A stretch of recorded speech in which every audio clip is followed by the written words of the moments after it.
Um, it's funny because the first scene that I watched this, as I was watching your character in this movie, I was reminded immediately of Jim Curran from Magnolia. Ah, interesting.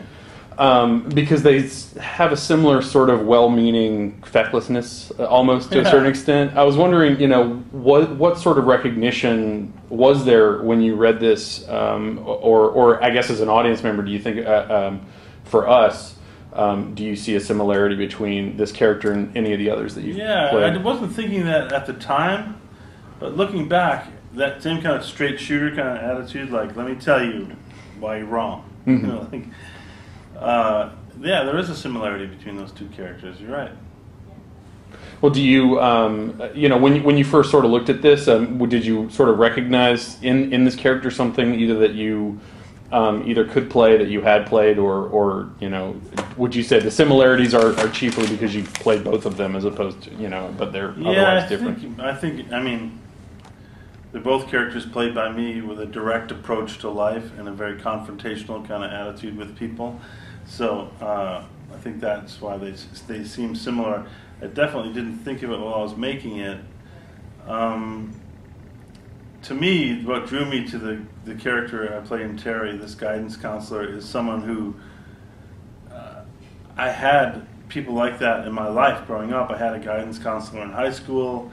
I've had different drama teachers along the way, people that were, mentors to me, and people who treated me like an equal, who gave me the respect of honesty, and I thought, wow, well, I'm getting to be an age where, like, for instance, my first big important acting teacher in my life was this guy in college when I was, a freshman in college. I'm the age now that he was when I met him. So I thought, well, maybe it's time to play like one of those characters. So this is kind of like my homage to the many mentors that I've had over the years. And what made him interesting to play is that he's such a flawed mentor. He starts off, they're very confident, authoritative, kind of straight-shooting guy, and you realize, like, it's an act. He feels as lost as he did when he was in high school himself, and felt like a monster. And he's grown up and matured, but he's still struggling with what it all means and how to get through the day. Well, how difficult is it to play that kind of sort of, as you say, sort of maturity and uncertainty at the same time? I mean, is that a difficult challenge to sort of convey that? Obviously, for example, this sort of really beautiful kind of apology that he offers this kid, that sort of he kind of works around to it, but there's something really obviously sincere about it. There's an acknowledgement that he's not always going to make the right decision, but he's obviously his heart's in the right place. How hard is it to sort of capture that, do you feel like? Well, it's hard and it's not hard. I mean, any time to really block out all the distractions while you're making a movie and say your dialogue in a way that doesn't seem like you're reciting words off a page, and having the focus and intensity and emotional availability that requires to do a scene is, that's not easy to do. At the same time, to have the things come across that you noticed in that scene, all it requires is you to be honest, and it comes across. It's not like I'm like thinking before I do it, like, well, how do I seem vulnerable but also straightforward? I'm more just doing it, and then the vulnerability you see on my face is just me experiencing the emotions. It's like you make yourself a vessel for these things, You put yourself in the character's place, and you really try to live in that place as honestly as you can, and then emotion comes out of it, Some people are more deliberate and technical to their approach to acting than that, but for me, it's more immersive. I'm trying to really get myself to feel the things that the character's feeling, and then hopefully it comes across on camera. I feel like this is a really unique, or at least unconventional sort of structured film, because it doesn't sort of fall into the rhythm of a normal sort of 3-act sort of story.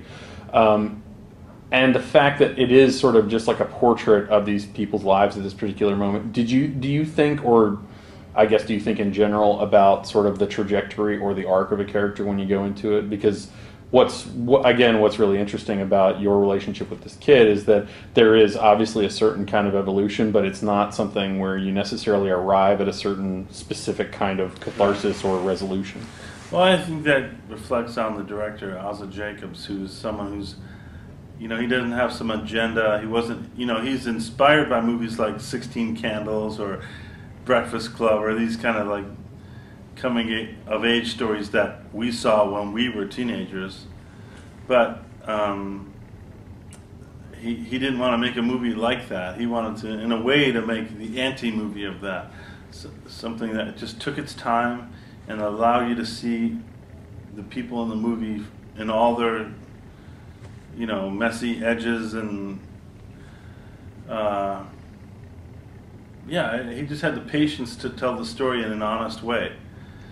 And I think that makes for a really original movie, actually, And now, maybe years from now, people look back on Terri and say, well, it's like that movie Terri, but the next person who makes a movie of a kid who feels like an outcast moving through his life will try to be putting their own personal spin on it, So if these stories, everyone's a teenager at some point, if you're lucky enough to live that long, and there's always going to be a fresh take on it because the world is changing and everyone's experiences as a teenager change as time goes on.